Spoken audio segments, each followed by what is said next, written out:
was afraid. I didn't know where I was. Lost and disoriented, a strange crowd makes its way through a wooded suburb. Just minutes ago, they were aboard a flight bound for Portland, Oregon. All of a sudden, there was a big crash. The next thing I knew, I was standing outside. I don't know how the hell I got there.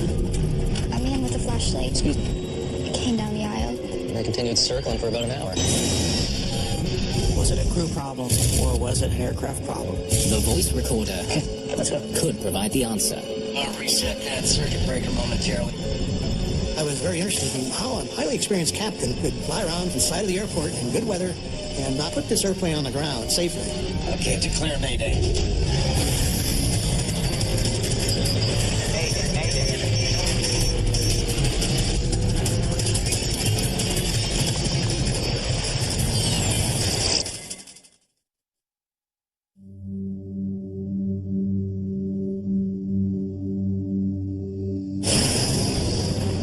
December the 28th, 1978.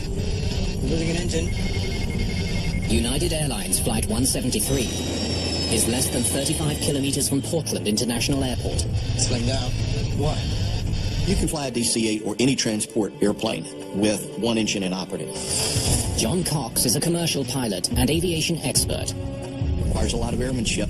Pilots train every time they're in a simulator in case of a loss of an engine. All right. Thing to remember is don't worry. Captain Malcolm McBroom, a veteran of the Second World War, is one of United Airlines' most experienced pilots. His first officer, Rod Beebe, has more than 5,000 hours flying experience. The first officer was relatively new on the airplane. He had probably been on it 6 months or maybe less. He was an experienced pilot, but he'd been flying other equipment.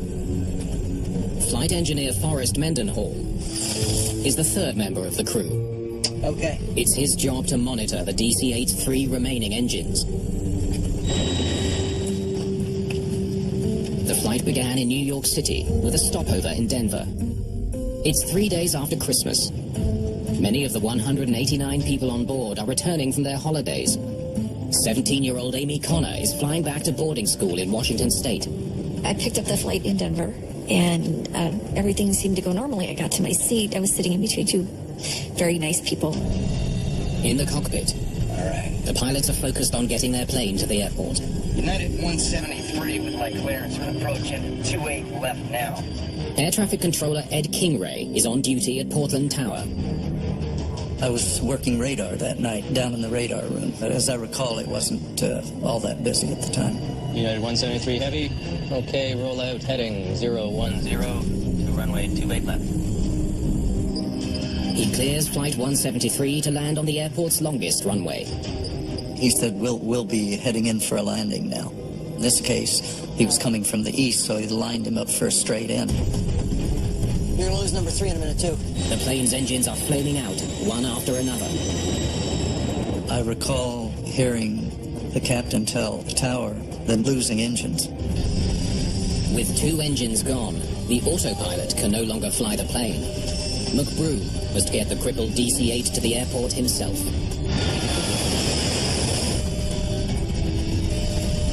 You gotta keep running, Frosty. Yes, sir. The engineer struggles to keep the last 2 engines running. How far do you show us from the field? I call it, I told him it's 18 flying miles, which would include the base leg to the final and then the turn to final to the end of the runway.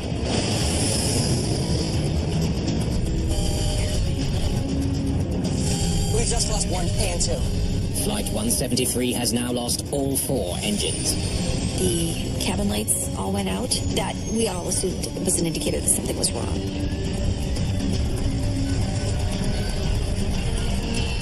With no engines running, backup batteries now provide power to only critical instruments. People started to shout. Brace! Brace! Get your heads down, get into your brace positions. Brace! The 100-ton aircraft is losing more than 3,000 feet of altitude a minute. Total power loss in a DC-8 would be very catastrophic. At this rate, they will be lucky to stay airborne for as long as 90 seconds. Now Captain McBroom makes a horrifying calculation. We can't make it. The airport is too far away. Can't make anything. The jetliner is dropping fast over a city of 350,000 people. McBroom needs to find a safe place to put the aircraft down and try to save the lives of all on board. To land a transport jet off an airport is a situation that no pilot wants to face. Putting it into a populated area would be an absolute last choice. Okay, declare Mayday. Portland Tower, United 173, heavy Mayday. He declared Mayday, and then in a very, what seemed to me like a calm, matter-of-fact voice, I could hear the pilot. The engines are flaming out, we're going down. We're not going to be able to make it to the airport. We lost power, we're going down. Emergency services are told what's happening. Flight 173's flamed out. They're going down. Kingray tries to figure out where they'll hit. I could see him coming in from the south, his navigational lights flashing. I could tell he was quite low. The DC-8 is coming down over a densely populated suburb. And I could no longer see him. I was, of course, expecting the worst. Suddenly, Captain McBroom sees what he's been looking for. A dark area up ahead. It looks like an empty field. The place that you want to put it is where there's minimum buildings, the most open area possible, because the 200,000 pounds plus jet arriving at 140 knots, which is 160 plus miles an hour, is going to do a lot of damage to the things on the ground. Putting the plane on this narrow strip of land is McBroom's best bet. But as he gets closer, he realizes it isn't an open field. We can't make it. It's a heavily wooded suburb, and he's headed straight for it.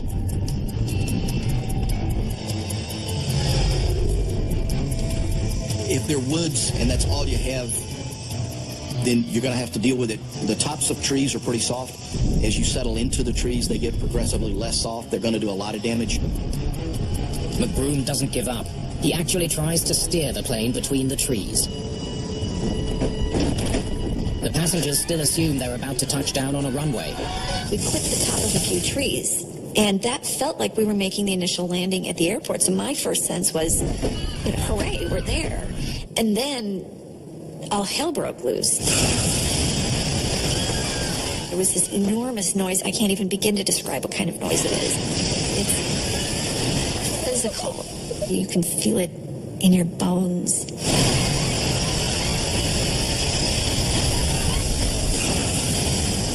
I saw the bright flash out there and knew he had gone down. The plane carves a 500-meter-long path through the trees. After the plane stopped moving, it was pretty calm. There was no fire. People just wanted to get out, and very polite, taking turns. There was no hurry. I remember seeing a lot of people with the same expression of stunned disbelief. Where are we and how did we get here? Incredibly, the DC-8 has crash-landed in the middle of a major American city without injuring a single person on the ground. Most of the 189 passengers and crew are alive, including Captain Malvin McBroom. The captain flying the airplane, he kept it under control, and that's a big, big, big positive. But he can't understand why his plane lost power and crashed. I was afraid. I didn't know where I was. I was only 17. I also realized that my parents in Minnesota needed to hear from me. I walked into this home. Hello? And I said, I need to use your telephone.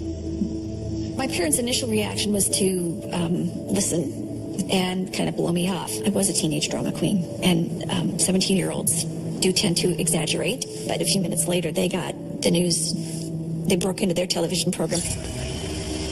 The plane crashed 5 miles southeast of the airport in a residential area. 2 homes were hit. 1 disintegrated. Rescue workers worked through the night. They carefully picked through the wreckage looking for bodies. They won't know the exact number of dead until sometime today. The news teams found us before the emergency crews did, and so there was cameras, there was lights. Next thing I know, it was boom, boom, real hard. We were shaking, and we were down in a position. All of a sudden, there was a big crash. One thump I remember, and then the next thing I knew, I was standing outside. I don't know how the hell I got there. Confronted by such an unprecedented disaster, the entire airline industry needs an answer. How could a DC-8 crash 10 kilometers short of the airport on a calm, clear night?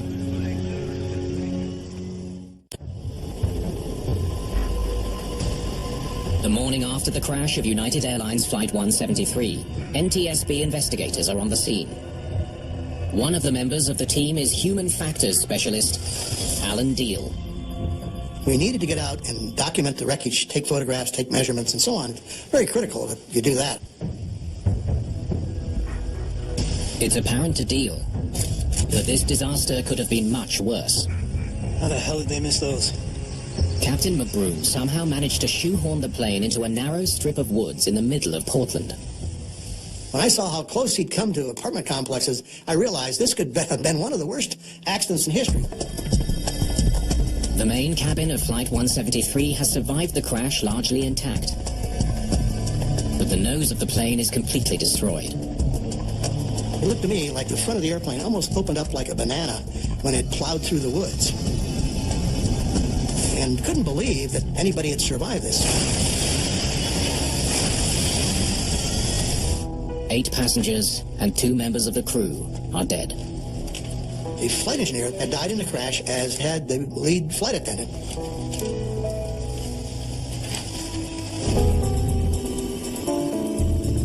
Investigators hope survivors can provide some insight into what brought this jet down. When did you first notice something out of the ordinary? They learned that just over an hour before the crash, the passengers heard a terrifying sound. We heard a loud thud and felt the plane jolt. The whole plane just shook. It was a jarring sensation. What was that? And of course, everybody wanted to know what it was. What was that? There were lots of conversation starters. What do you think that was? Lots of guessing. A man with a flashlight came down the aisle. One of the pilots comes back to the passenger cabin. At this point, I started realizing something really was wrong. Excuse me, I looked out the window here. That something wasn't working the way it should be, and they weren't telling us about it yet. The pilot is searching for something in the darkness. We're all wanting to know what was going on. Then the captain came on the PA. Ladies and gentlemen, this is your captain speaking. The pilot finally got on and said, we're having trouble with the landing gear. We're not sure whether or not it's working correctly. We'll be running a few routine checks. Captains are always focused on the safety of the passengers. It comes with the job. That is, if the airplane is experiencing an abnormality, what's the effect on the passengers and crew? Do we need to descend? What do we need to do to make sure that everybody gets through this abnormality with the minimum negative effects? How did the cabin crew react? They told us to prepare for an emergency landing. Passengers are told to remove their jewelry and securely stow any loose items. It's clear the captain is concerned that his landing gear might collapse on touchdown. But something isn't making sense to Deal. Crash landings on airport are eminently survivable. First of all, you've got all the equipment to handle the fire engines and the rescue people. But if you have to go off airport, it's a whole different situation. How does a landing gear problem bring down a plane? At the crash site of United Airlines Flight 173, investigators retrieve the plane's flight recorders. One contains flight data. The other records voices in the cockpit. I've always said that the flight data recorder tells you what happened, but you have to listen very carefully to the cockpit voice recorder to understand why things happened the way they did. The recorders will be analyzed at National Transportation Safety Board headquarters in Washington.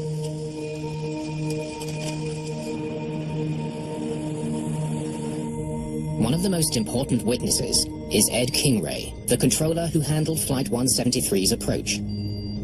I cleared him for an approach to runway 28. I was about to hand him off to the tower controller. He basically said he'd stay with me, that he was having some kind of unsafe gear indication, and he didn't know if one of the landing gear were down. Negative, we'll stay with you. We've got a gear problem, we'll let you know. Flight 173 did not want to come in to land. United 173 Heavy, turn left heading 100. I'll just orbit you out there. King Ray cleared Flight 173 to fly a holding pattern south of the airport over the Portland suburbs. Captain McBroom wanted time to troubleshoot the gear problem and give his flight attendants time to prepare the cabin for an emergency landing. If they have opportunity to plan and prepare people, things such as where the exits are, the quality and success of the evacuation goes up dramatically. A holding pattern would basically give him his own airspace there to do whatever he had to do. I didn't hear much from him after that. Investigators learned that after they begin circling, King Ray only speaks to Flight 173 to warn them of other nearby aircraft. I would give him traffic and he would acknowledge it. There's traffic out there about 9:30. I see somebody out there with a light on. But no indication to me what was going on inside the cockpit. The crew of Flight 173 is given as much time as it needs in the holding pattern. It's up to the captain to decide when it's time for them to come in and land. Well, they continued circling for about an hour. Investigators learned Flight 173 circled Portland for an unusually long time. There was no indication to me the gravity of the situation. They now wonder what happened during that hour of circling to turn a landing gear malfunction We've got a gear problem. We'll let you know. into catastrophic engine failure. The engines are flaming out. We're going down. We're not going to be able to make it to the airport. I was clearly very interested in, how a highly experienced captain could fly around for over an hour inside of the airport in good weather and not put this airplane on the ground safely.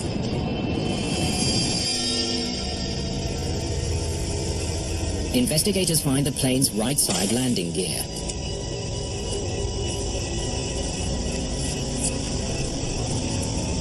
A rusty bolt has pulled free of the mechanism that raises and lowers the gear. This could explain it. The landing gear would have dropped suddenly into place. The free fall of the gear would be very apparent to everyone on the airplane. What was that?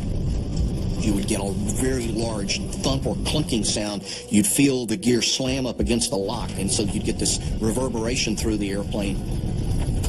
And we learned that due to corrosion, the extension mechanism had failed, and that's what caused the gear to slam down. The discovery explains the troubling sound heard in the cabin an hour before the crash. But it doesn't explain why the DC-8 lost engine power while circling over Portland.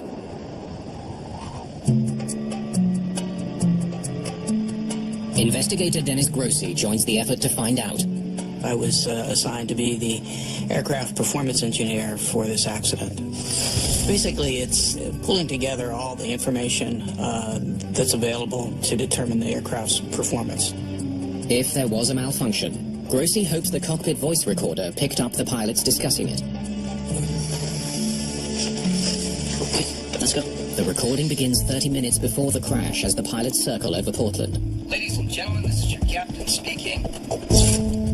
In the era of analog recording, the CVR uses a 30-minute-long loop of magnetic tape that keeps recording over itself throughout the flight.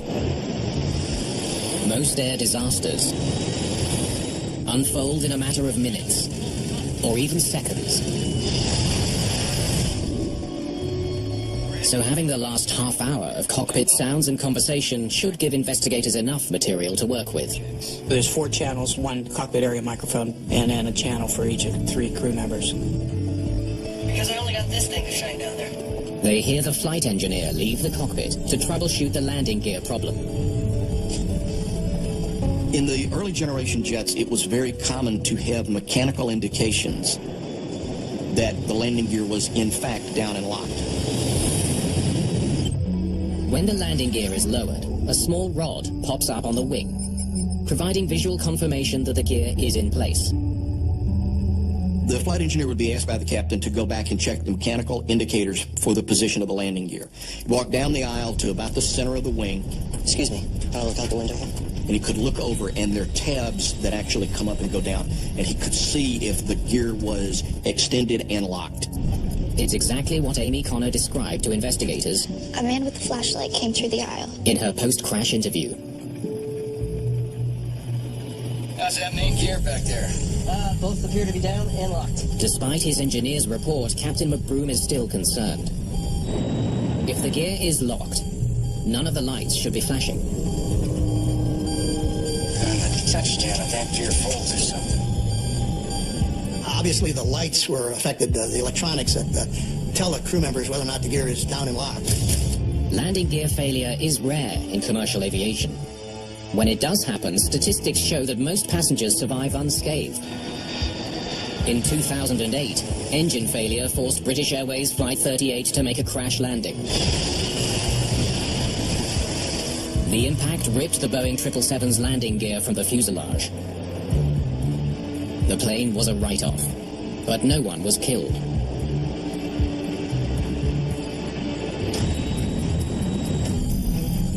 There's one check we missed. Checking the gear warning horn. Right.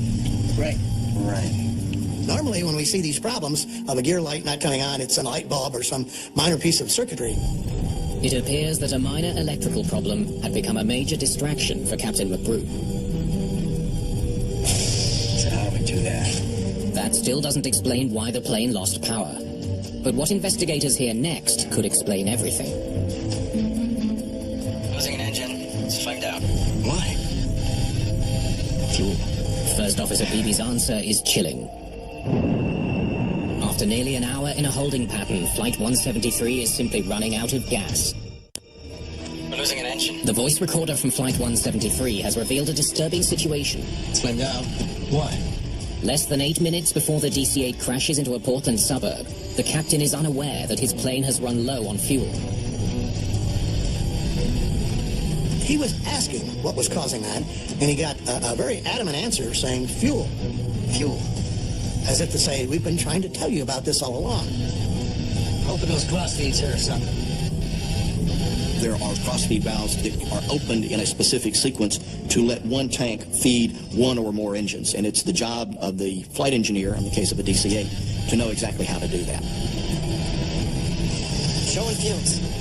Though the crew couldn't agree on exactly how much was left. Showing 1,000 or better. I don't think it's in there. One thing is certain. There isn't enough to keep the engines running. Losing an engine. It's flamed out. It takes a few things to make an engine run. One of them is fuel.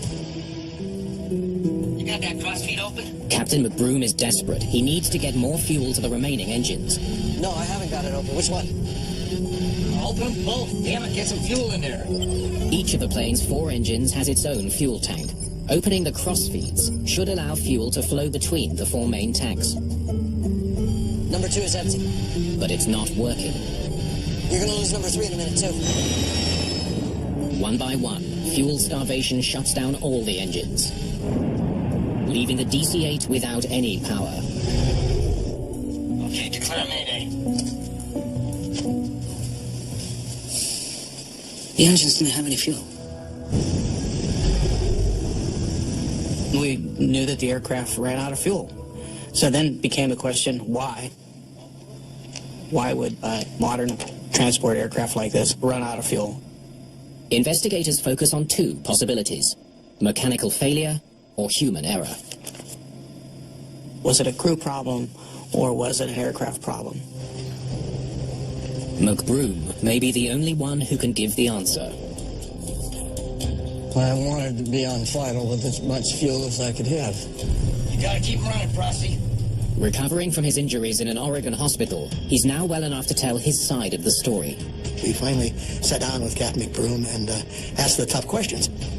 A pilot takes the responsibility for the passengers and his fellow crew members extremely seriously. And to be involved in an accident where there are fatalities is something that never leaves you. It would be with a pilot for the remainder of their lives. I recall seeing the number 1 and number 2 warning lights come on, but I knew we had fuel. He was still convinced that somehow the fuel had either leaked out of the tanks or the fuel burn was too high or the gauges were wrong. Showing 1,000 or better. I don't think it's in there. Meanwhile, in Washington, Dennis Grossi digs deeper in search of a mechanical cause. He studies Flight 173's flight plan. He uses it to calculate the amount of fuel the DC-8 should have burned.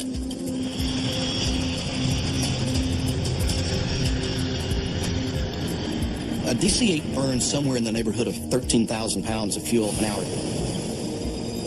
The question is, did this aircraft burn fuel faster than normal? If the data shows any discrepancy, it could mean the captain was right. The engines were using too much fuel.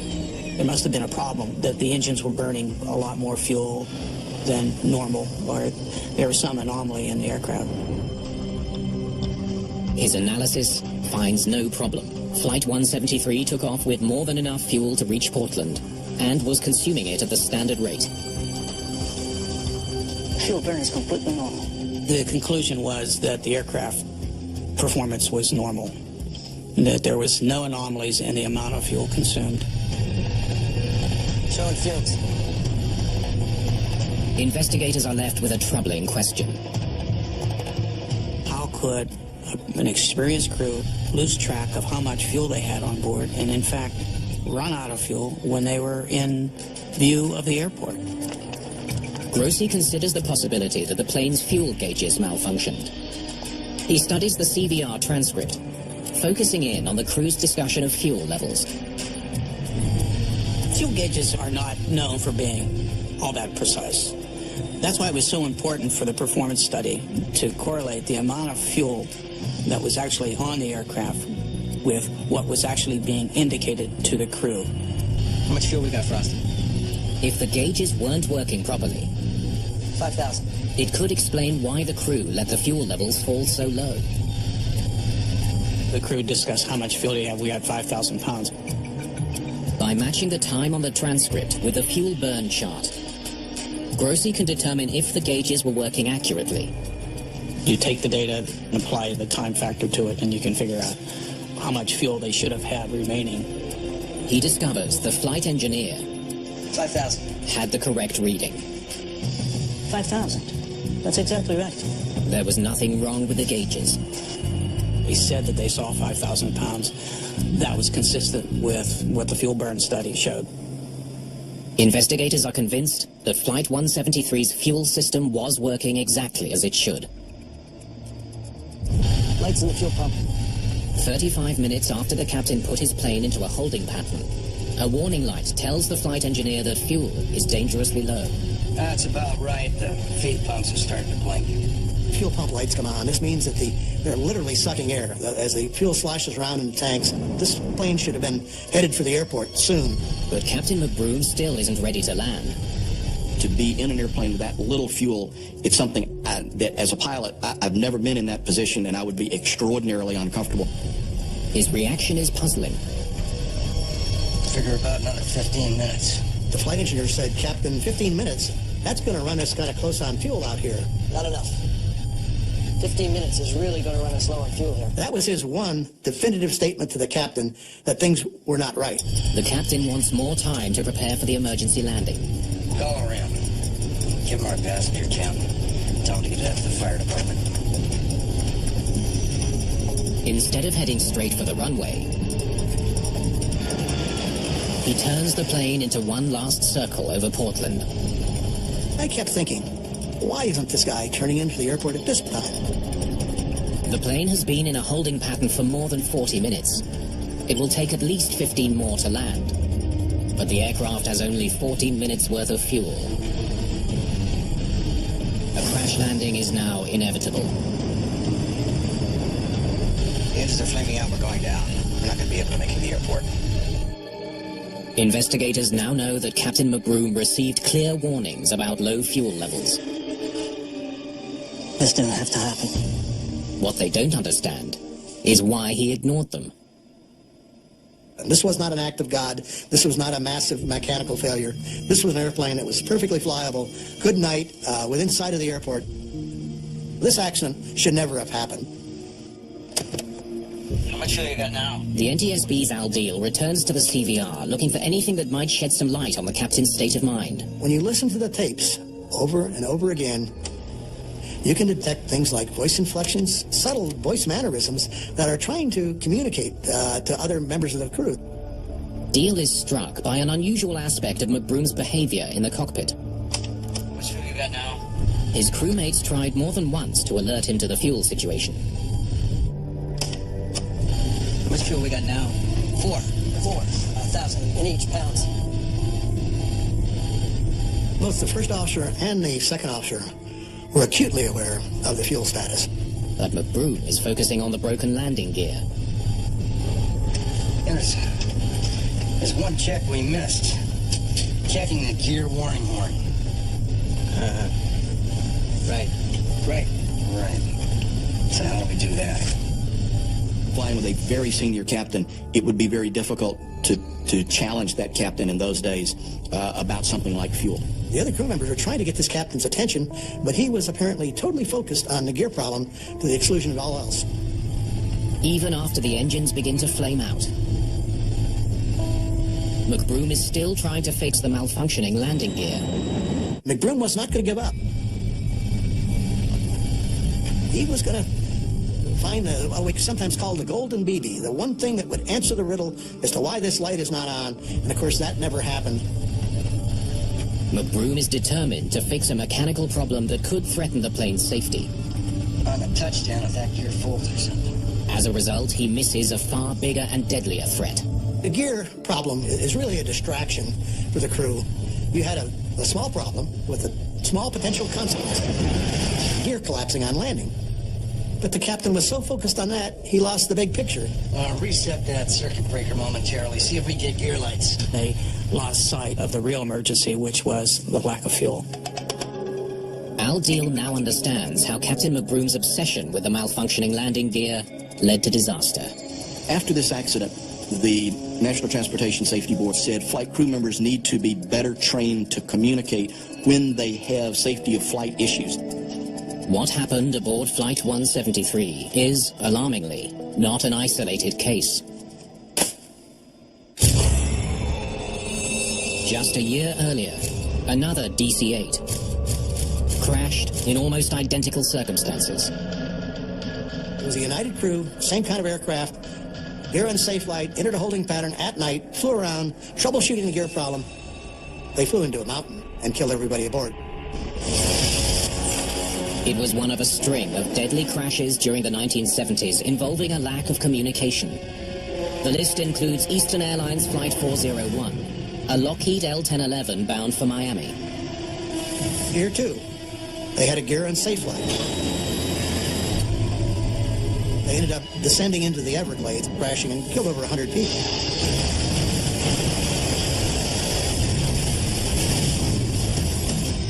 The deadliest air disaster in history at Tenerife in the Canary Islands. It was caused by poor communication. The collision claimed 583 lives. There was a pattern here where we were having the same types of accidents, where other flight deck crew members were having a difficult time getting the captain's attention and making him do the right thing.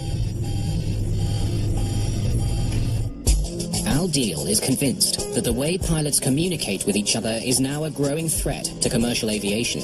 A lot of people at NTSB and elsewhere thought we were going to be headed for a bloodbath, and we didn't get a handle on the causes of human error.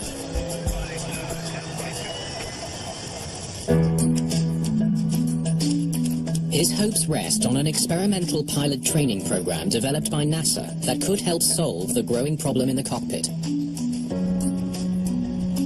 It's known as Cockpit Resource Management, or CRM. It's a system of training designed to improve the way pilots communicate. It helps to improve crew coordination and improve collective decision-making on the cockpit. And the way it does that is it teaches captains to listen better, and it teaches the other members of the flight deck to be respectfully assertive.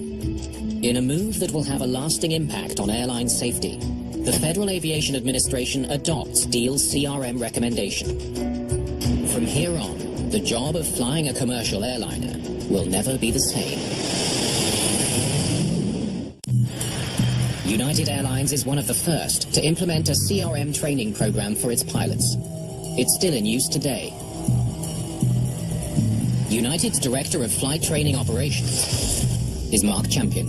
The principles of crew resource management are that no one individual in the cockpit can possibly understand or see all of the threats that are out there. It requires the entire crew to really foresee and manage the various threats that happen to be in play when an airplane is in flight. Today, United pilot Sherry Rutledge I'm having a hard time maintaining my speed here. is undergoing CRM training. The flight, so you continue with the airplane. I got the airplane. In this simulation, she and her captain are dealing with an emergency. Engine oil low pressure. If oil pressure is less than 60 psi. A mechanical problem has forced a shutdown of one of their two engines. Idle, confirm thrust level. Engine 1 shutdown. Engine mode selected to ignition. It's designed to mimic the situations that I will see in actual airplane flying. Yes. Oakland Center, United, 1916. We're declaring an emergency. We've had an engine failure at altitude. There are specific threats that we have to deal with as a crew, be able to communicate, plan, decision make through to a safe outcome. So it's a problem-solving type of scenario, and you're very focused. It doesn't look to me as though we've got a fire issue, though. We've shut it down quickly enough. All the flight crew comes together, agrees on, yes, this is the way everything's appropriate, and then you go to the next step. Yeah, pull the book out. Let's take a look at that. It's very easy sometimes to know what your intention is and think that the people around you will also know what that intention is, but that's not usually the case. I'm going to go off and talk to dispatch. To maintain flying the airplane, how are we doing on altitude? They keep each other informed every step of the way, exactly as the exercise intends. As well, ladies and gentlemen, your captain speaking. We're now in our descent into San Francisco. The CRM training makes every difference in every flight. It has empowered me as a crew member and reminded me to speak up, We're getting a little close in here. to help with decisions, to maintain my situation awareness, and that, I think, is the most important part of it. In the States, we've literally gone a decade without losing a single passenger at a major carrier accident. Many of the experts have concluded that that was at least partly due to CRM. Had the crew of Flight 173 received such training, Figure about another 15 minutes. they might have expressed their concerns more forcefully, insisting Captain McBroom land immediately. Not enough. 15 minutes is really going to run us low on fuel here. Instead, they expected their captain to make the right decision. Okay, declare Mayday. Malburn McBroom was held responsible for the crash. He retired shortly afterwards. Flight 173 passenger Amy Connor met Captain McBroom in 1998, 6 years before his death. The man that I saw at the reunion was very broken, and yet so willing to be there for us under whatever circumstances there were. Call Brand. Give him a passenger count. If I had had any anger toward him before the reunion, I sure didn't after I met him. I know that he truly believed he had more fuel on board than he did have. Tell him to pass that on to the fire department. I always said that pilot error is not an answer. It's only a symptom of some underlying problems. Thing to remember is don't worry. McBroom was flying under the cockpit culture of the time. This was an accident waiting to happen. They were a product of their times, and we have to judge those men by the environment they operated in. You don't do that sort of thing on purpose. We can't make it. He was devastated. He lost his license. He lost his family. The rest of his life was just shattered.